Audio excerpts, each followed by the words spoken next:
गुरु ब्रह्म महिमा अलेख शरण। नमस्कार दर्शक वृंद, आपण मानंकु आजिर राशिफल कार्यक्रम मु एस कुमार स्वागत जनाऊँगी। प्रतिदिन निजर राशिफल जानिबा पाई गुरुकृपा यूट्यूब चैनल को सब्सक्राइब करंतु और पाखरे थिबा बेल आइकन को प्रेस करी ऑल नोटिफिकेशन ऑन करी दियंतु, जहा फଳରେ आमे जेतेबेले वीडियो अपलोड करिवो प्रथमे आपण वीडियो देखि पारिबे।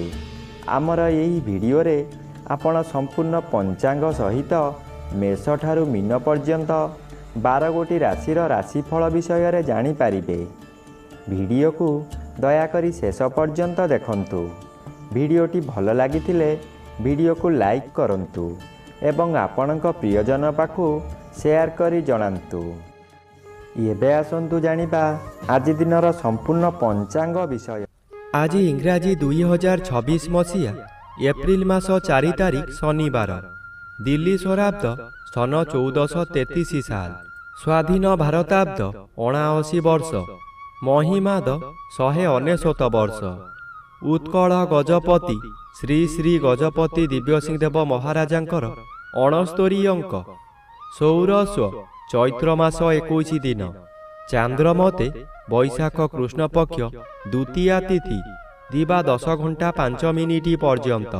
एहा परे तृतीया तिथि। आजिर सूर्योदय विरजा क्षेत्र को 5 घंटा 39 मिनिट मीन लग्न 2 दंड 35 लिता गते उदय।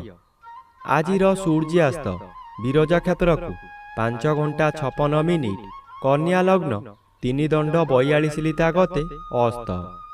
आज तुला चंद्र 60 दंड। स्वाति नक्षत्र रात्रि 9 घंटा 26 मिनिट पर्यंत। आज जन्मित शिशुर तुला राशि वैश्यवर्ण देवगण।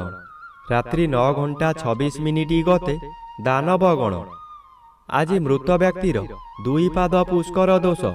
दिवा 10 घंटा 5 मिनिट गते 1 पाद पुष्कर दोष। पुनश्च रात्रि 9 घंटा 26 मिनिट गते 2 पाद पुष्कर दोष।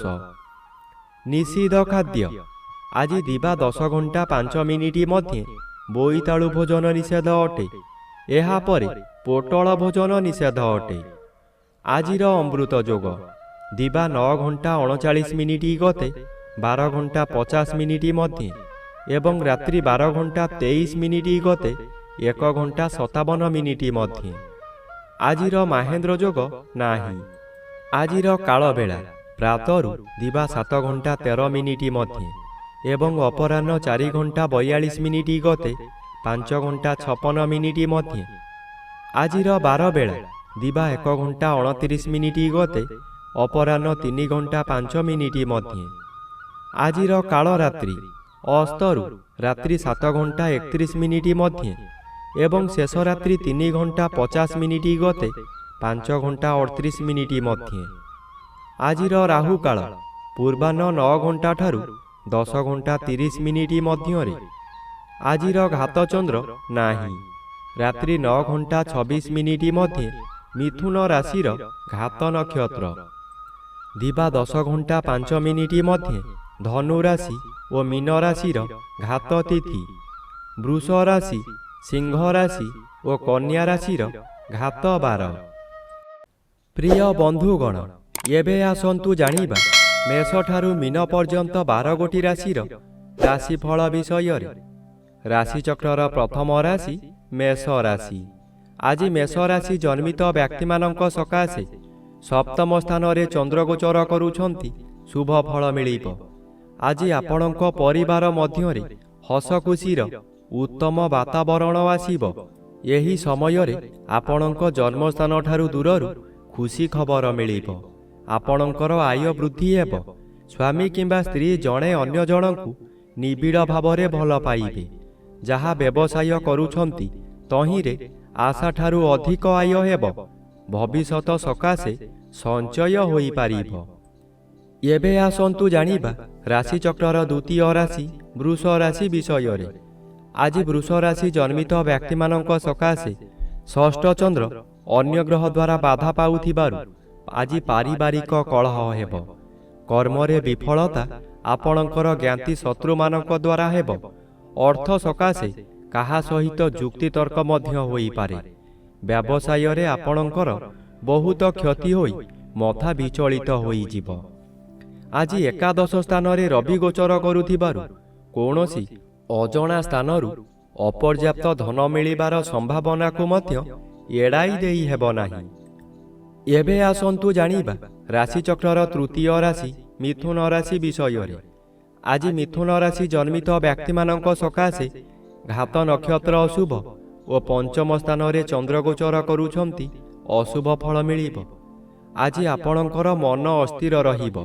କଥା କଥାକେ ଆପଣ ରାଗିଯିବେ। ଶରୀର ଅସୁସ୍ଥ ରହିବ। ଦୁଃଖ ଯନ୍ତ୍ରଣାରେ ଆପଣ ଜର୍ଜରିତ ହୋଇପଡ଼ିବେ। କରୁଥିବା କାର୍ଯ୍ୟରେ ବାଧା ଆସିବାରୁ ଆପଣ ହତାଶ ହୋଇପଡ଼ିବେ। ରାଗ ଶାନ୍ତ ନ କଲେ ବହୁ ଶତ୍ରୁ ସୃଷ୍ଟି ହେବେ। ପରିବାରରେ ପିଲାମାନେ ଅମାନିଆ ହୋଇଯିବେ। ଏବେ ଆସନ୍ତୁ ଜାଣିବା ରାଶିଚକ୍ରର ଚତୁର୍ଥ ରାଶି କର୍କଟ ରାଶି ବିଷୟରେ। ଆଜି କର୍କଟ ରାଶି ଜନ୍ମିତ ବ୍ୟକ୍ତିମାନଙ୍କ ସକାଶେ ଚତୁର୍ଥ ସ୍ଥାନରେ ଚନ୍ଦ୍ରଗୋଚର କରୁଛନ୍ତି ଶୁଭ ଫଳ ପ୍ରଦାନ କରିବେ। କୌଣସି ବନ୍ଧୁଙ୍କ ଦ୍ୱାରା ଆପଣ ଉନ୍ନତି ପଥରେ ଆଗେଇ ଚାଲିବେ। ହଠାତ୍ ଅର୍ଥ ବ୍ୟୟ ହେଲେ ମଧ୍ୟ କୌଣସିଠାରୁ ଅର୍ଥ ମିଳିଯିବ। ଆପଣ ଖୁସିରେ ରହିବେ। ମାନସିକ ଅଶାନ୍ତି ପରିବର୍ତ୍ତେ ମାନସିକ ଶାନ୍ତି ମିଳିବ। ଆଜି ହଠାତ୍ କୌଣସି ସ୍ଥାନରୁ ଶୁଭ ଖବର ପାଇ ବିଦେଶ ଯାତ୍ରା କରିପାରନ୍ତି। ମନରେ ଆନନ୍ଦ ଉତ୍ସାହ ଭରି ଉଠିବ। ଏବେ ଆସନ୍ତୁ ଜାଣିବା ରାଶିଚକ୍ରର ପଞ୍ଚମ ରାଶି ସିଂହ ରାଶି ବିଷୟରେ। ଆଜି ସିଂହ ରାଶି ଜନ୍ମିତ ବ୍ୟକ୍ତିମାନଙ୍କ ସକାଶେ ତୃତୀୟ ଚନ୍ଦ୍ର ବାଧାପ୍ରାପ୍ତ ଅଛନ୍ତି ଅଶୁଭ ଓ ଅଷ୍ଟମ ସ୍ଥାନରେ ରବି ଗୋଚର କରୁଛନ୍ତି ଅଶୁଭ ଫଳ ମିଳିବ। ଆଜି ହଠାତ୍ କେଉଁଠାରୁ ଦୁଃଖଦାୟକ ଖବର ପାଇ ବାଧ୍ୟ ହେବେ ଧନ ବ୍ୟୟ କରିବାକୁ। ମନୋବଳ କମିଯିବା କାରଣରୁ ସ୍ୱାସ୍ଥ୍ୟରେ ଅବନତି ଦେଖାଦେବ। ଆପଣ ଆଜି ଯେକୌଣସି କାର୍ଯ୍ୟମାନ କରିବେ ତହିଁରେ ବାଧା ପହଞ୍ଚିବ। ସ୍ୱାମୀ ସ୍ତ୍ରୀ ହେଉ କିମ୍ବା ନିଜ ସହକର୍ମୀମାନଙ୍କ ସହ ହେଉ କିଛି ଅପ୍ରୀତିକର ପରିସ୍ଥିତି ଉପୁଜିବ। ଏବେ ଆସନ୍ତୁ ଜାଣିବା ରାଶିଚକ୍ରର ଷଷ୍ଠ ରାଶି କନ୍ୟା ରାଶି ବିଷୟରେ। ଆଜି କନ୍ୟା ରାଶି ଜନ୍ମିତ ବ୍ୟକ୍ତିମାନଙ୍କ ସକାଶେ ସପ୍ତମ ରବି ଅଶୁଭ ଓ ଦ୍ୱିତୀୟ ସ୍ଥାନରେ ଚନ୍ଦ୍ରଗୋଚର କରୁଛନ୍ତି ଅଶୁଭ ଫଳ ପ୍ରଦାନ କରିବେ। ଆଜି ଆପଣଙ୍କ କାର୍ଯ୍ୟକୁ ବନ୍ଧୁମାନେ ସମାଲୋଚନା କରିବେ। ଦ୍ୱିତୀୟ ଗୃହ ଧନ ଗୃହ ଓ ପରିବାର ଗୃହ ହୋଇଥିବାରୁ ଆପଣଙ୍କର ନିଜ ଲୋକମାନେ ଶତ୍ରୁତା କରିବେ। ବହୁ ଅର୍ଥ ବ୍ୟୟ କରାଇ ଆପଣଙ୍କୁ ବର୍ବାଦ କରାଇ ଦେବେ। ଆପଣ ହତୋତ୍ସାହ ହୋଇପଡ଼ିବେ। ପିଲାମାନେ ଆପଣଙ୍କର ନିର୍ଦ୍ଦେଶର ବିପରୀତ କାର୍ଯ୍ୟ କରି ବହୁ ସ୍ଥାନରେ ଅପମାନିତ କରିବେ। ଏବେ ଆସନ୍ତୁ ଜାଣିବା ରାଶିଚକ୍ରର ସପ୍ତମ ରାଶି ତୁଳା ରାଶି ବିଷୟରେ। ଆଜି ତୁଳା ରାଶି ଜନ୍ମିତ ବ୍ୟକ୍ତିମାନଙ୍କ ସକାଶେ ଶ୍ରୀଚନ୍ଦ୍ର ଗୋଚର କରୁଥିବାରୁ କେତେକାଂଶରେ ଶୁଭ ଫଳ ମିଳିବ। ଆଜି ଘରକୁ କୌଣସି ଅତିଥି ଆଗମନ କରିପାରନ୍ତି। ଗୃହରେ ଖାଇବା ଧୁମଧାମ ହେବ। ନୂତନ ବସ୍ତ୍ର ଆଭୂଷଣ ବ୍ୟବହାର କରିବେ। ଆଜି ପଶୁ କ୍ରୟ ବିକ୍ରୟ କରନ୍ତୁ ନାହିଁ। ଖରିଦ କରିଥିବା ପଶୁ ନଷ୍ଟ ହୋଇଯାଇପାରେ। ଆଜି ଗଣ୍ଡଗୋଳ କାର୍ଯ୍ୟଠାରୁ ଦୂରେଇ ରୁହନ୍ତୁ। ଆଜି ଦିନରେ ଗୃହାରମ୍ଭ କିମ୍ବା ଗୃହ ପ୍ରତିଷ୍ଠା କରନ୍ତୁ ନାହିଁ। ଏହା କଲେ ଜୀବନ ସାରା କଳହ ଲାଗି ରହିବ। ଏବେ ଆସନ୍ତୁ ଜାଣିବା ରାଶିଚକ୍ରର ଅଷ୍ଟମ ରାଶି ବିଛା ରାଶି ବିଷୟରେ। ଆଜି ବିଛା ରାଶି ଜନ୍ମିତ ବ୍ୟକ୍ତିମାନଙ୍କ ସକାଶେ ଦ୍ୱାଦଶ ସ୍ଥାନରେ ଚନ୍ଦ୍ରଗୋଚର କରୁଛନ୍ତି। କୃଷ୍ଣ ପକ୍ଷରେ ଦ୍ୱାଦଶ ଚନ୍ଦ୍ର ଶୁଭ ଫଳ ଦିଅନ୍ତି। ଆଜି ଆପଣଙ୍କ ପରିବାର ମଧ୍ୟରେ ଶାନ୍ତି ଆସିବ। ସ୍ୱାମୀ ସ୍ତ୍ରୀ ମଧ୍ୟରେ ପୂର୍ବରୁ ଥିବା ମାନ ମନାନ୍ତର ଆପୋଷ ବୁଝାମଣାରେ ତୁଟିଯିବ। ଦ୍ୱାଦଶ ଚନ୍ଦ୍ର ବିଦେଶ ଯାତ୍ରା କରାଇପାରେ। କୃଷ୍ଣ ପକ୍ଷରେ ଗଲେ ଶୁଭ ଫଳ ନିଶ୍ଚୟ ମିଳିବ। ଆପଣଙ୍କର କାର୍ଯ୍ୟ ସଫଳ ହେବ। ଏହି ସମୟରେ ଧର୍ମ କାମ କରି କିଛି ଧର୍ମ ସଞ୍ଚୟ କରିପାରନ୍ତି। ଏବେ ଆସନ୍ତୁ ଜାଣିବା ରାଶିଚକ୍ରର ନବମ ରାଶି ଧନୁ ରାଶି ବିଷୟରେ। ଆଜି ଧନୁ ରାଶି ଜନ୍ମିତ ବ୍ୟକ୍ତିମାନଙ୍କ ସକାଶେ ଏକାଦଶ ସ୍ଥାନରେ ଚନ୍ଦ୍ରଗୋଚର କରୁଛନ୍ତି। ଏକାଦଶ ଚନ୍ଦ୍ର ବଳଶାଳୀ ଚନ୍ଦ୍ର। ଆଜି ଆପଣଙ୍କୁ ଅଚାନକ ଶୁଭ ଖବର ମିଳିବ। ବ୍ୟବସାୟୀମାନେ ଏହି ସମୟରେ ଆଶାଠାରୁ ଅଧିକ ଲାଭ କରିବେ।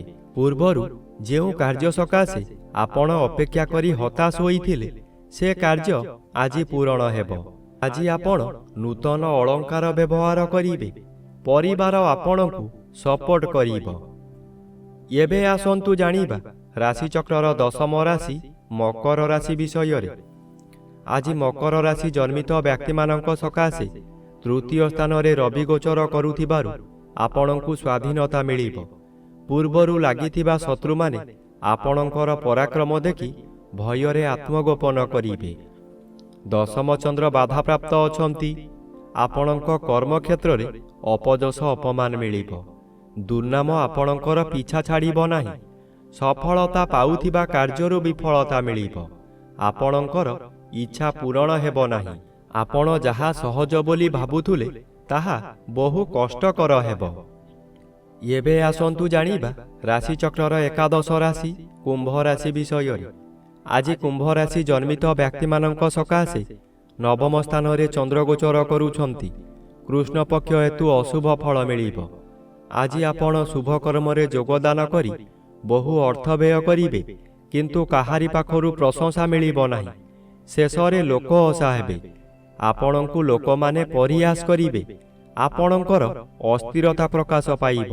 ଆପଣ କ୍ଷୋଭ ପ୍ରକାଶ କରିବେ। ମନରେ ଦୁର୍ବଳତା ପ୍ରକାଶ ପାଇବ। ଆପଣ ଧର୍ମ କରିବାକୁ ଚାହିଁ ମଧ୍ୟ କରିପାରିବେ ନାହିଁ। ଏବେ ଆସନ୍ତୁ ଜାଣିବା ରାଶିଚକ୍ରର ଦ୍ୱାଦଶ ବା ଶେଷ ରାଶି ମୀନ ରାଶି ବିଷୟରେ। ଆଜି ମୀନ ରାଶି ଜନ୍ମିତ ବ୍ୟକ୍ତିମାନଙ୍କ ସକାଶେ ଜନ୍ମ ରବି ଅଶୁଭ ଓ ଅଷ୍ଟମ ସ୍ଥାନରେ ଚନ୍ଦ୍ରଗୋଚର କରୁଛନ୍ତି। ଅଶୁଭ ଫଳ ମିଳିବ। ଅଷ୍ଟମ ସ୍ଥାନ ଆୟୁ ସ୍ଥାନ ଓ ମାରକ ସ୍ଥାନ। ଚନ୍ଦ୍ର ଏପରି ଏକ ଗ୍ରହ ମୃତ୍ୟୁକୁ ମଧ୍ୟ ମାରିପାରେ। ଚନ୍ଦ୍ର ଅଷ୍ଟମରେ ଭ୍ରମଣ କରୁଥିବା ସମୟରେ ବହୁ ଦୁର୍ଘଟଣା ମଧ୍ୟ ଘଟାଇପାରେ, ତାହା ମାନସିକ ହେଉ କିମ୍ବା ଶାରୀରିକ। ଆଜି ନିଜକୁ ସତର୍କ ନ ରହିଲେ ନିଜ ଗୋଡ଼ରେ ନିଜେ କୁରାଢ଼ି ମାରିବା ସଦୃଶ୍ୟ ହେବ। ଏଣୁ ମନକୁ ଶାନ୍ତ ରଖନ୍ତୁ। ଆପଣଙ୍କର ବ୍ୟବହାର ଠିକ୍ ରଖନ୍ତୁ।